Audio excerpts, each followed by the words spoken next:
In this video, I'm going to go ahead and tell you the fastest way to go ahead and get candy in Toilet Tower Defense. But before we go ahead and do that, would you like the chance to go ahead and win yourself a free Halloween scary crate? All you need to do is go ahead and drop a like, subscribe to the channel, then comment your Roblox username down below. I pick one lucky winner from each video.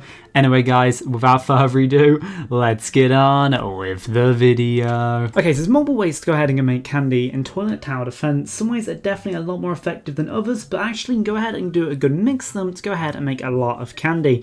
One of these is going ahead and doing the missions. You may know about these, they're all on the mission board. It says Halloween missions just there, and you go ahead and do really simple quests such as literally just collecting candy. You can get free candy for collecting candy, which is really effective to go ahead and do. You can open scary crates to get more candy, you go ahead and beat wave 20, destroy toilets, and simply just playing the game as well. So you can passively, even if you're not trying to, go ahead and make candy, and you just need to go ahead and claim it from this board. With the candy you make, you can go ahead and get scary crates, luck boosts, or coin boosts. I believe you can also go ahead and turn it into gems as well. So this can be a really effective thing to go ahead and do depending on what your mission is for the game, where it's to get the new mythical item. We can go ahead and buy a scary crate now. For an example, to show you what we can actually go ahead and give from it, we went ahead and got the rare unit, which isn't the best there. You really want to get on the legendary or the mythical. Also the epic is pretty cool as well, although I'd arguably say scientist is better than it, so it's not really needed to go ahead and have. But you can go ahead and do these, and literally by doing these you can go ahead and, of course, for opening more crates, you go ahead and get more stuff to open more crates. So the next thing is to go ahead and check out the pumpkin patch game mode. This new game mode that's went ahead and added with the update. Not only is it a completely new map, but you can actually go ahead and get yourself candy in this. And compared to all the other game modes, it's the easiest game mode to go ahead and get candy in, as the multiplier you get for completing stages is significantly higher. You also want to make sure you're using different units that you go ahead and normally use, such as usually Ninja is probably one of the best units to go ahead and use in the game. I would highly recommend against using it. I will go ahead and use it just to show you. Ninja, of course, at start is known for being really good. In this map, though, it isn't really that good, but we'll go ahead and use it. I'd recommend having some sort of spider unit, some sort of movable one. As this map is very compact, they can be really useful. You also want to have a farm of some sort. You probably want a strong type that is DPS, such as Cinnamon is not really that good in this because it has a lot of AoE damage, but there'll be a lot of glass units that they pass. You also want to make sure you've got the jetpack cameraman as well, as that can do a lot of damage to the stronger units in the game. So normally in every other game mode, at least whenever I play, I'd always go ahead and place down a ninja. I was about to say jetpack there, but a ninja cameraman. You want to go ahead and make sure you've got one of them placed down, as they can be really effective to go ahead and have. But in this game mode, they don't really work that well. And you see, this is only the first wave, so it should be able to defend it. It's a pretty big map, as you can go ahead and see. There's two different paths, two different spawners, which does make it a lot harder, if I'm being honest. You can go ahead and see their link all the way down there, up to the very end. So you see stuff has already escaped, and there's actually nothing else we can do. It's the first wave. I mean, you could try and upgrade it, but it's still going to struggle. But you can go ahead and upgrade it just to show you that it really isn't the effective thing to use. You want to go and use a spider. If you have the TV spider, you're going to be doing amazing at this. Find this so much easier. But I understand that's an expensive unit to have, that even I have it. So literally just the spider thing I'm using right now, that can do a pretty good job on its own. I'd probably, the speaker spider maybe not being the best, so definitely trying it the one I'm using, which is the camera spider. And you want to go ahead and place it down near the end. As you can of course see, the ninja, it's just struggling to take them out. It is taking out a few of them, but it's leaving them alive, even at level 2. So we could go ahead and place one of them there. But I really would recommend placing it somewhere at the end. So we're going to go ahead and sell that. And we have slightly messed up on this strategy, of course, because usually you wouldn't go ahead and place down a unit and sell it. You just go ahead and use the camera spider straight up to begin with. So it's going to make it a lot harder. Also, this game mode is currently the hardest game mode. So I would definitely recommend going ahead and not skipping it too much. At least you got very familiar with it. But as you can see, the camera spider with little to no effort, it's actually doing an amazingly good job here. Of course, we could have had some spawners down, so we've had quite a bit of extra money. Also would have sold, of course, selling stuff, you lose about half what you put into it. So we'd be in a much better situation. We'd also probably be able to get even maybe a level up on this, which would be quite helpful at going ahead and completing the stages. And then what you want to go ahead and do, as soon as you really can, you want to try and go ahead and level this thing up. Of course, it's going to be a perfect run through to go and do this.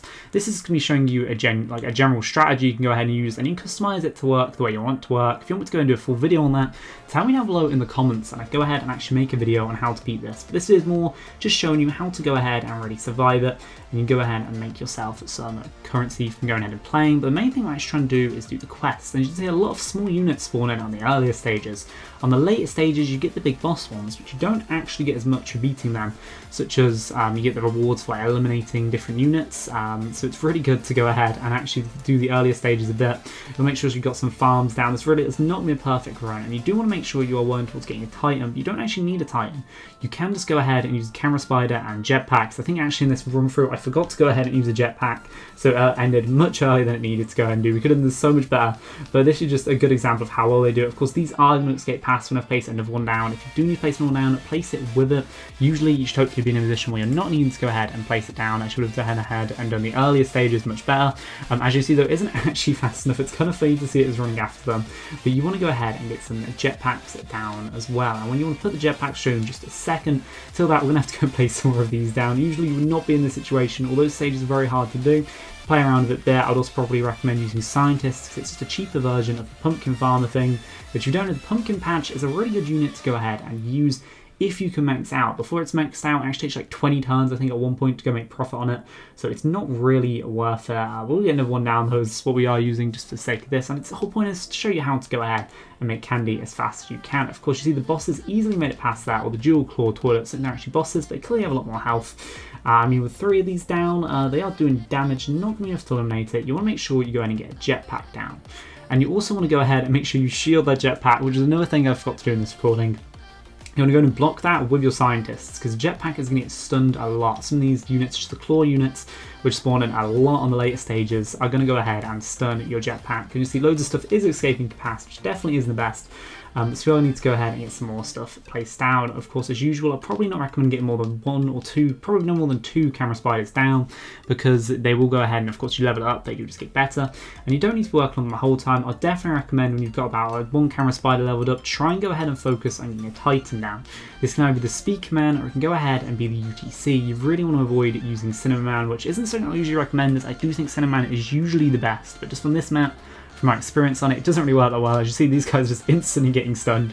So this is not how you want to go ahead and do this. Bad example I'm showing you right now. You want to go ahead and make sure you've got some scientists just to go ahead and protect it. So that would do a pretty good job. Also, don't place down 2 of them, place down 1 of them.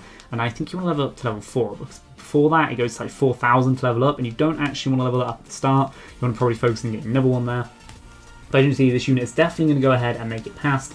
But if we did go ahead and do this right, we could have survived a lot longer. And you're going to see we're not going to get much candy for going ahead and completing it. I believe you get 2,000 if you complete the whole thing. That could be incorrect. But we're going to get barely anything here, as we did down a pretty early stage. It's a little bit, it's 12 candy, but the main thing is we went ahead and did a bunch of eliminations there. So repeat that, you go ahead and don't make any mistakes. You don't actually need Titans, although I do definitely recommend them for this. If you are trying to get a Titan, you just need a UTC, you don't need any of the other Titans. Equally, a speakerman can work, but I'll definitely recommend UTC for it. Anyway, we still have one final way to go ahead and show you guys how to go ahead and get candy in the game. As you can go and see, we made a little bit of progress on the quest there. Destroying the toilets we actually did quite a bit on, because it's a fairly easy one to do. Also, just playing as well. But you can actually go ahead and buy candy mode, so you can do it on the start of the video. Go ahead and buy it for ROBLOX, and it is fairly expensively priced. It's actually a much cheaper way to go and buy boosts. If you're using it for stuff like that. If you're trying to use it to buy crates, it's quite expensive, but the units in it can be very valuable, especially as the update is quite new. So you can go ahead and get a mythic unit. You can trade it for a very, very big amount of money. I haven't actually seen the mythic unit. If you want me to go make a video on that, tell me down below in the comments. But guys, thank you for watching. Really appreciate watching the video. See you in the next one. Bye.